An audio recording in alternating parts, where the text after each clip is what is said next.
DY Patil deemed to be university school of management present 14th international business conference का शानदार आयोजन किया गया। इस मौके पर बिजनेस एक्सपर्ट्स ने डिजिटल तरीके से छात्रों से बहुत से बिजनेस आइडियाज को साझा किया।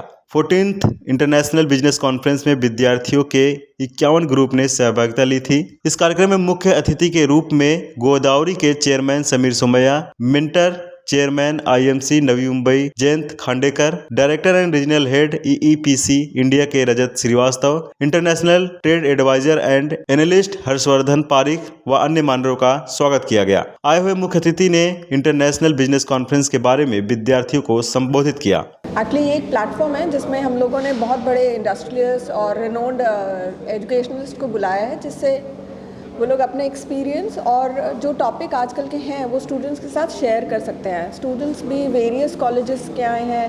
We have given a platform for the students so that they know about what is the important trends that is going on. Digital India और सस्टेनेबिलिटी एक ऐसा कॉन्सेप्ट है जो आज की डेट में अगर स्टूडेंट्स को पता है नहीं है तो बहुत मुश्किल हुआ है उनके लिए, क्योंकि government of India is talking about digital initiatives, they are all talking about sustainability.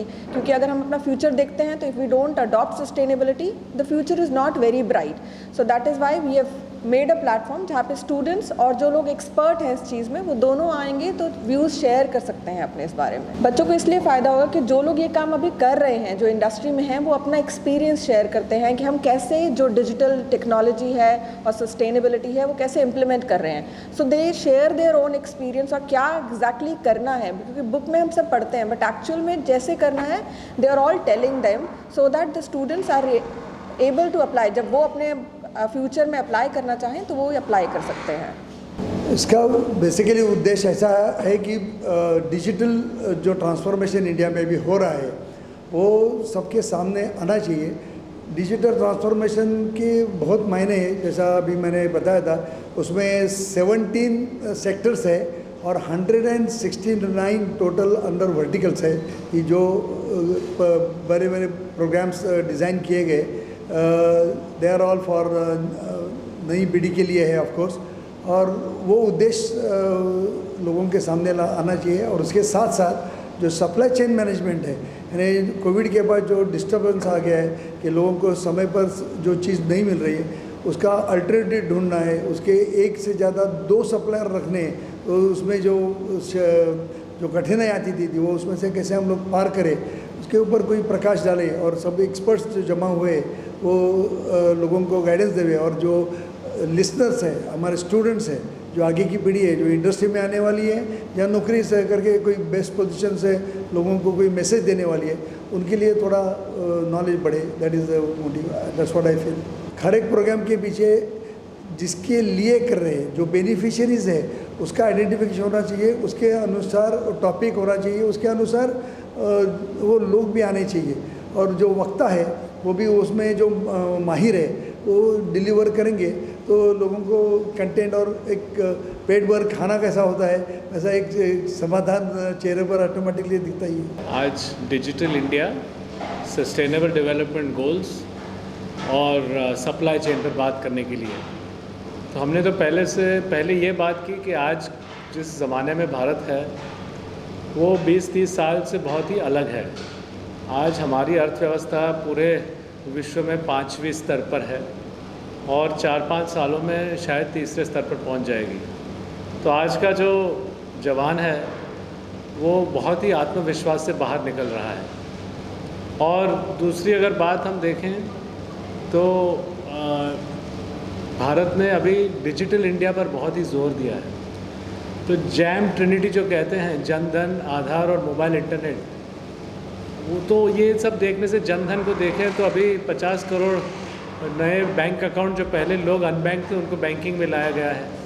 आधार पे तो 1.3 बिलियन यानी 130 करोड़ लोग को आधार कार्ड मिला है। और मोबाइल इंटरनेट देखें तो शायद 80-85 करोड़ से ज़्यादा लोगों के पास मोबाइल स्मार्टफोन है। जैसे इंडिया ने कहा है कि हम नेट ज़ीरो जाएंगे, पूरे विश्व ने कहा है कि नेट ज़ीरो करेंगे। आज 37 बिलियन टन CO2 का एमिशंस है, उसको अगर ज़ीरो करना है अगले 50 सालों में, तो ये भी एक तरह से बिज़नेस है, मौका है बच्चों के लिए। क्योंकि अगर ज़ीरो करना है तो उसको ज़ीरो करने के लिए काफ़ी नई रिसर्च की ज़रूरत होगी, काफ़ी नए उद्योग की ज़रूरत होगी, काफ़ी नए एंटरप्रेन्योरशिप की ज़रूरत होगी, तो ये भी एक मौका है। एनर्जी ट्रांजिशन अगर करना है, अगर आज हमारा एनर्जी ट्रांजिशन ज़्यादा तेल पर है, चाहे इट इज़ ऑन कोयले पर है, उसको भी अगर रिन्यूएबल करना है तो किस तरह से वो भी नए बिजनेस मॉडल्स क्या बनेंगे। तो ये सब देखते हुए आज का जो ज़माना है इसमें बहुत ही चेंज हो रहा है, और उस चेंज में हमारी जो देश है उसमें भी काफ़ी जवान, यंगेस्ट पॉपुलेशन इंडिया में है, तो काफ़ी मौके, तो ये सब उनको बात बताने के लिए हम आए थे। देखिए, आज का ये बड़ा अच्छा कॉन्फ्रेंस यहाँ ऑर्गेनाइज़ किया है DY पाटिल कॉलेज में, and I am happy to be hair.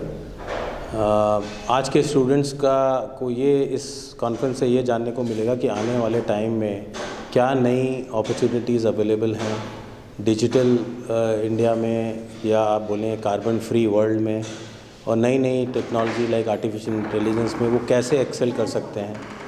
काफ़ी अच्छे स्पीकर्स हैं यहाँ पे, जिसमें उनको ये सोचने को मिलेगा कि स्टूडेंट्स को सिर्फ जॉब के लिए नहीं कोई कोर्स करना है, उनको कुछ एंटरप्रेन्योरशिप बनने के लिए भी करना है।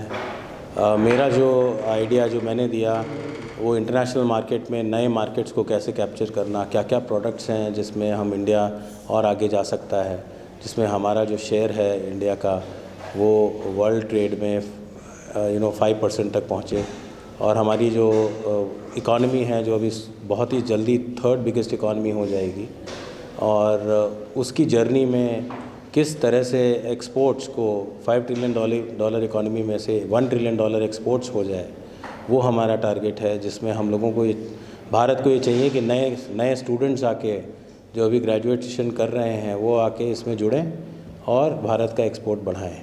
तो purpose is to not only encourage our students to do better in life, but also become partners to India's growth. Okay, first of all, I'm really thankful to this prestigious DY Patil University for conducting this program of International Business Conference here today. That too, the topic is so very relevant in times, that is digital India, supply chain management, and trade.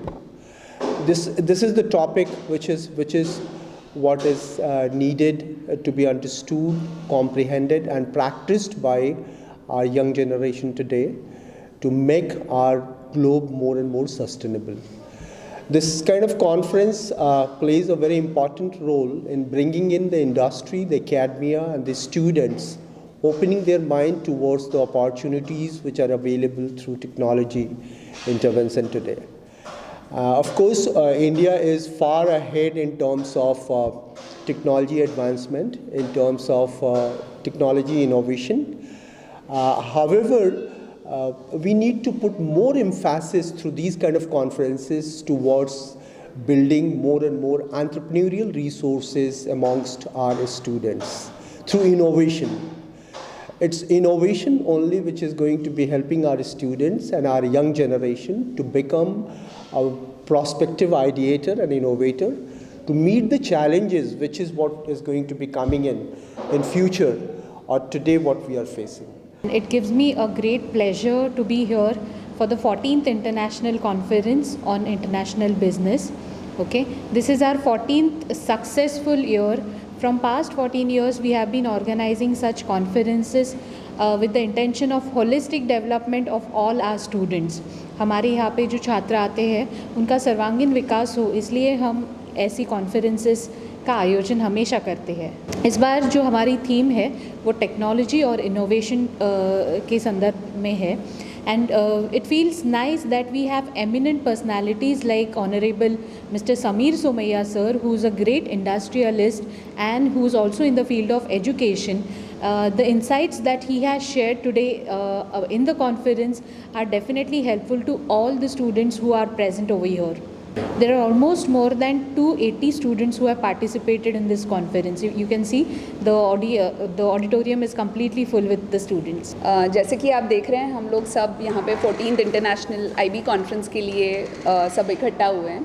तो पिछले 14 साल से हम ये legacy continue कर रहे हैं और कोशिश करते हैं कि जो भी बिज़नेस एनवायरनमेंट के कंसेंसस में जो भी टॉपिक हो, उसी टॉपिक को लेकर अलग अलग इंडस्ट्री एक्सपर्ट्स को यहाँ पे बुलाया जाए। तो ये हमारा 14वां साल है और हम हमेशा कोशिश करेंगे कि ये लेगेसी कंटिन्यू करे। इसके थ्रू हमारा मेन फोकस ये रहता है कि बीइंग बी स्कूल है हमारा, तो बच्चों को पूरा एक्सपोजर मिले, उन्हें ये समझे कि अलग अलग जगहों पे क्या क्या रिक्वायरमेंट्स है। तो इस साल का थीम हमारा सस्टेनेबल डेवलपमेंट और specially in the logistics and supply chain area में है। तो हम ये कोशिश कर रहे हैं कि बच्चों को ये समझ में आए कि जब हम ग्रोथ के बारे में बात करते हैं तो वो ग्रोथ का कंसिस्टेंसी होना कितना ज़रूरी है और लॉजिस्टिक्स और सप्लाई चेन कैसा एक टर्न अराउंड रहेगा एक बहुत ही बड़े इंडस्ट्रियल चेंजेस के लिए। उसी को ध्यान में रखते हुए अलग अलग स्पीकर्स को बुलाया गया है और हम आगे भी कोशिश करेंगे कि यही लेगेसी कंटिन्यू करें।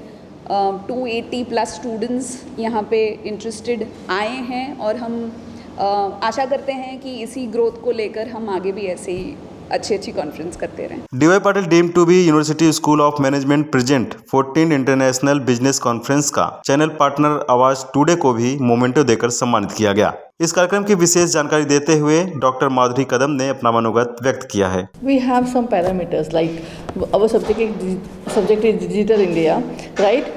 And sustainable development goals, supply chain and international trade. Why we need this subject? Why we need this conference? To encourage our students, right? To encourage our to development, how the development should be sustained, how the digital India, the market should be sustained, what is the accountability, what is the transparency.